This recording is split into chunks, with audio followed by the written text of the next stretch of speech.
Tonight at 5, what was supposed to be a New Year's celebration is now the scene of a crime. We'll hear from a woman who lives near an overnight shooting in Rock County. And just a few days until the Packers head to Minnesota to take on the Vikings. We'll have an update on who's playing quarterback on Sunday.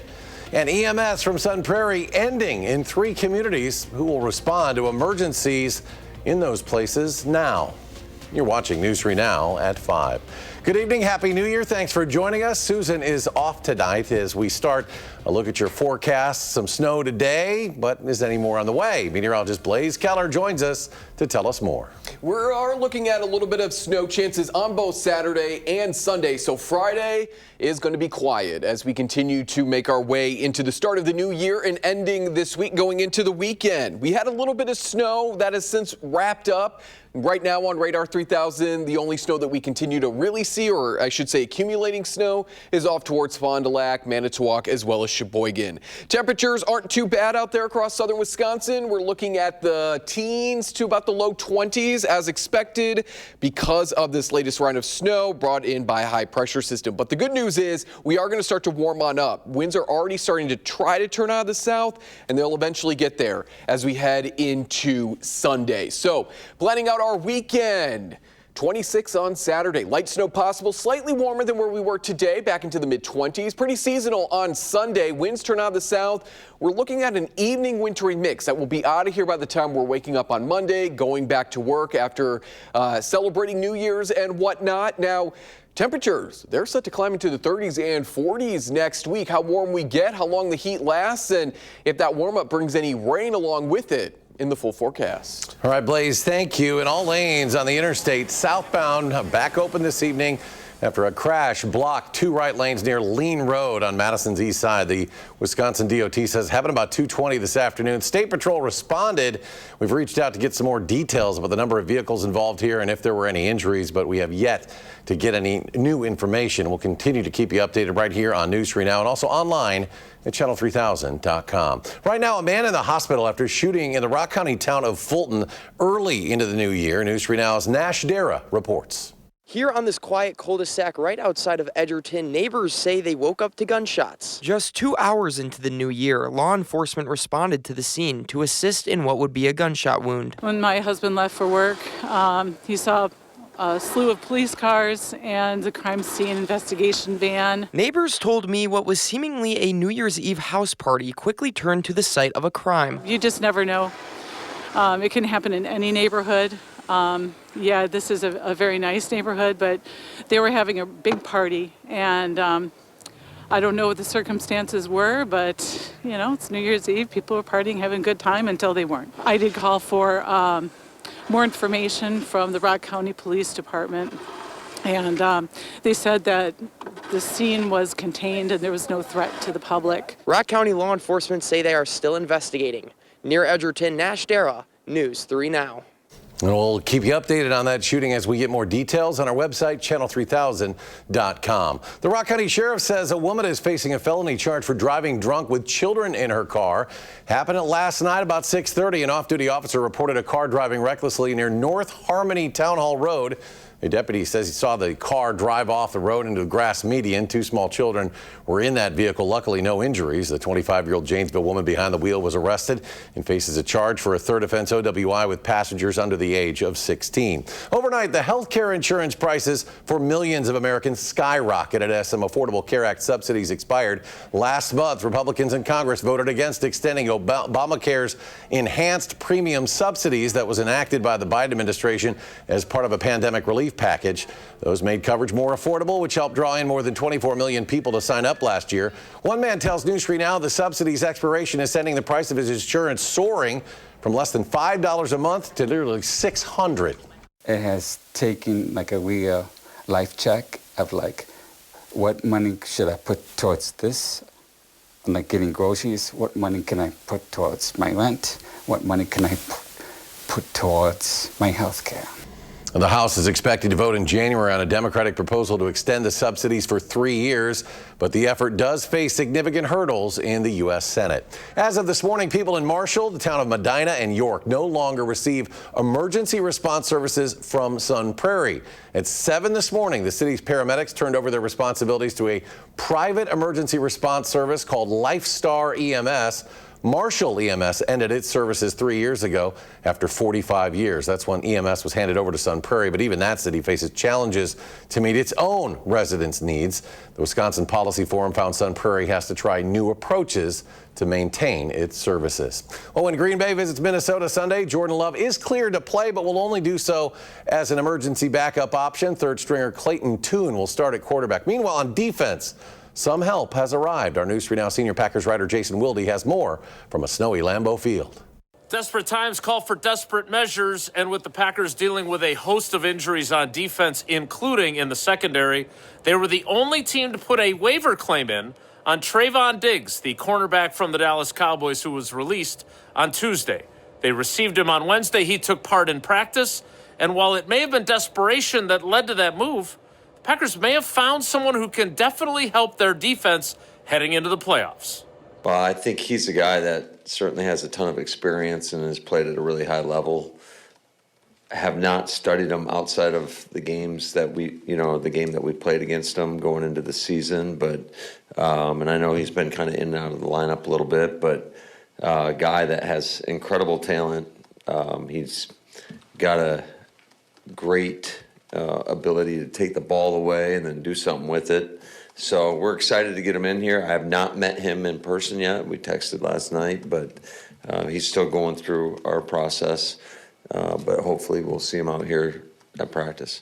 Now, Diggs already has some connections here in Green Bay. He was teammates in Dallas with Micah Parsons, who also happens to be one of his closest friends. And he was also teammates in college with Packers safety Xavier McKinney.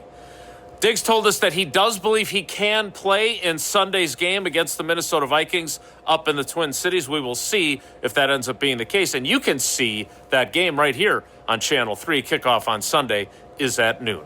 We'll have full coverage leading into the game and of the game itself from Minneapolis on our website, channel3000.com. And while you're there, make sure you sign up for our Packers newsletter, which delivers that coverage directly to your inbox every single day. In Green Bay at Lambeau Field, Jason Wilde, channel3000.com. All right, Jason, thank you. And as he said, you can catch Sunday's game between the Pack and Minnesota right here on Channel 3. Vikings hosting the Packers. U.S. Bank Stadium, it's a noon kickoff up in the Twin Cities. Last night, Union Cab had several cars out ready to drive New Year's celebrators around town. Union Cab had 7 cars out New Year's Eve with 2 designated for passengers who need wheelchairs. Between the weather and possibly drinking, Union Cab workers say it was more important than ever to make sure their services were available to everyone. Having a driver whose mind is dedicated to the task of driving and situational awareness and everything else keeps that accident level down. And Union Cab offers its wheelchair-friendly rides every day of the calendar year. Still ahead at 5, a wintry mix possible this weekend. Blaze is back to show us when it could hit in his first 1 forecast. And where one expert says people who want to buy a home should really look first before they shop for a home here in Dane County. Then some health news. More people showing up at emergency rooms with the flu, what doctors say is driving this surge in sickness around the nation and right here in Wisconsin. And later, news from our nation's capital, what the president told Wall Street Journal reporters about his wish for the new year and about his health amid suspicion over bruising on his hands. Stock market closed today for the New Year's Day holiday. Stay with us. News 3 Now at 5. We'll be right back after a short break.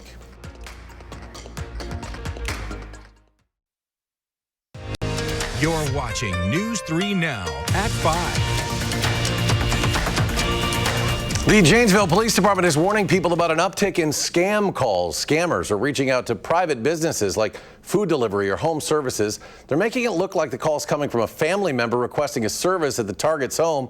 The business is asked to respond to the home, call the scammer back, and hand the phone to the homeowner. Police say that's when some sort of fraudulent pitch is made to the homeowner in hopes of receiving money from them. If you get a call like this, you're asked to report it to the Rock County Communications Center. In health news, cases of the flu are rising here in Wisconsin. The latest information from the Department of Health Services shows moderate activity across the state. For the week ending December 20th, more than 30% of flu A tests performed came back positive. It's not just Wisconsin either. Health experts are sounding the alarm on the sharp increase in flu activity nationwide, with at least 7.5 million cases. A new variant, subclade K, is driving most of it. Well, the most recent Realtors reported Wisconsin shows the median home price in Dane County increased by 4.5%. From November of 24 to November of 25, the median home price went from $440,000 to $460,000. Sales also dipped 10.7%, and there are only about 3.6 months of supply. Marquette economics professor David Clark tells us these factors show the Dane County market is simply not suited for people looking to buy homes.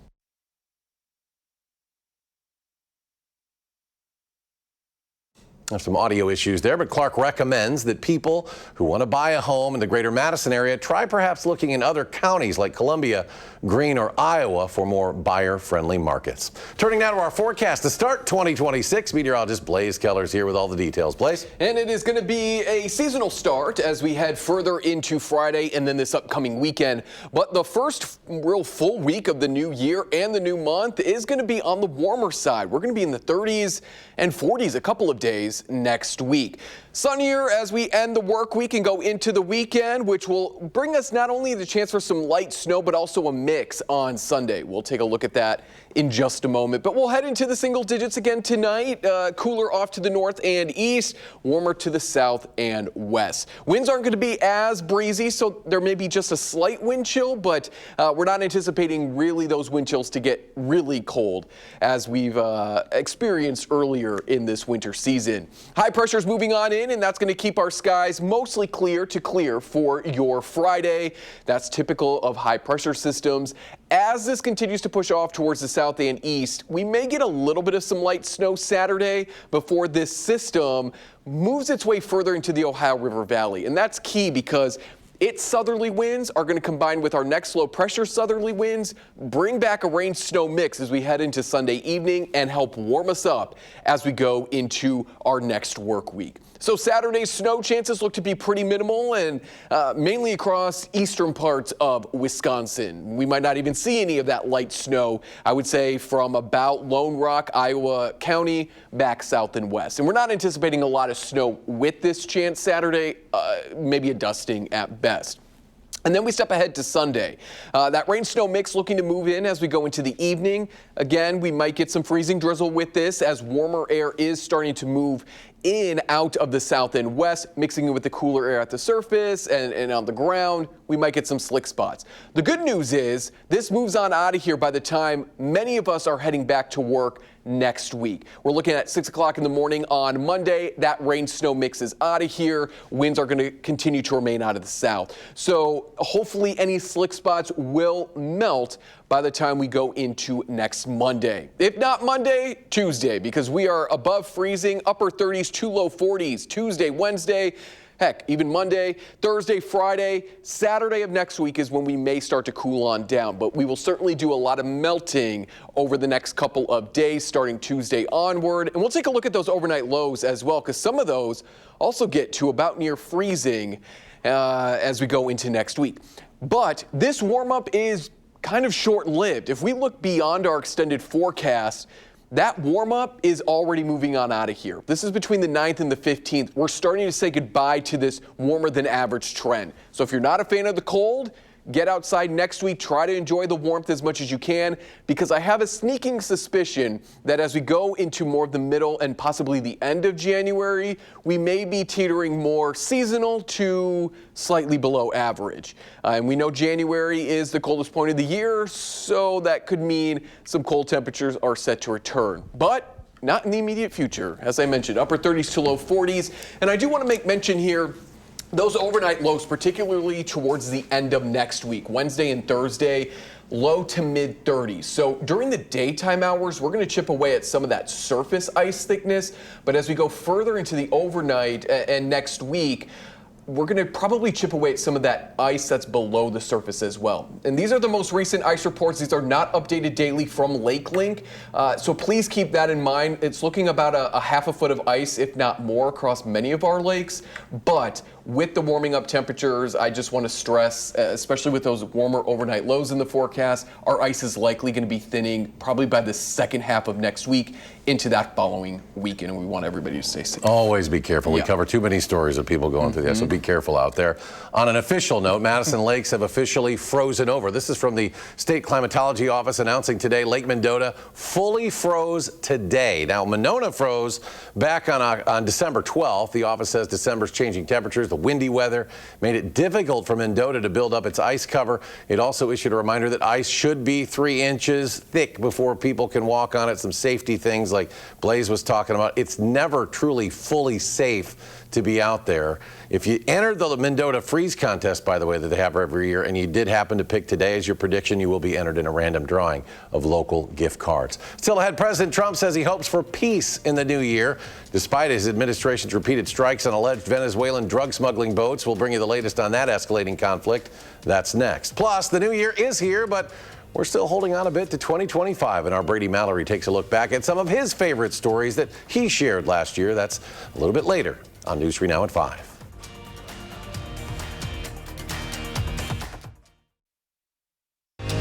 You're watching News 3 Now at 5. After hurling heavy criticism against his predecessor's health during the campaign, President Trump is facing scrutiny over his health. He was diagnosed with a vein condition over the summer, and we're learning more about his health thanks to a new interview. Meanwhile, his administration is causing some panic in the daycare industry, continuing to strike Venezuelan boats as well. Aaron Navarro reports on all of that from Washington. President Trump spent New Year's Day at his golf course, the only exercise he says he likes, according to an interview with the Wall Street Journal about his health. I have no idea. It was just an MRI. What part of the body? Though President Trump said he underwent an MRI in October, his doctor now clarifies in a statement to CBS it was a CT scan, and, quote, the advanced imaging was perfectly normal and revealed absolutely no abnormalities. But the 79-year-old tells the Journal he regrets the scan because of the interest it generated. We've set up this crime hotline. And he denied struggling to stay awake during cabinet meetings. Sometimes they'll take a picture of me blinking, he said, and they'll catch me with the blink. As for the bruising on his hands, Trump says he takes a large dose of aspirin daily, which leads to sensitive skin, and that it takes about 10 seconds to apply makeup to cover the discoloration. Wednesday night, the president told reporters his New Year's resolution isn't health-related. Peace on earth. It comes as the U.S. released new videos of strikes this week against what it says are Venezuelan drug traffickers, killing at least 8 people. Here at the White House, the Trump administration is freezing child care funds to all 50 states after video about an alleged fraud scheme in Minnesota went viral. Our child care center and others like us will have to close our doors. Administration officials say funds will be released when states provide more verification about their programs, leaving many child care centers and families scrambling as the winter holidays wrap up. Aaron Navarro, CBS News, the White House. Now, we know at least some claims in that viral video were misleading. The YouTuber says dozens of daycare centers were empty, but security footage from that day shows children being dropped off. Stay with us. Blaze is back. Final check of the forecast after a short break.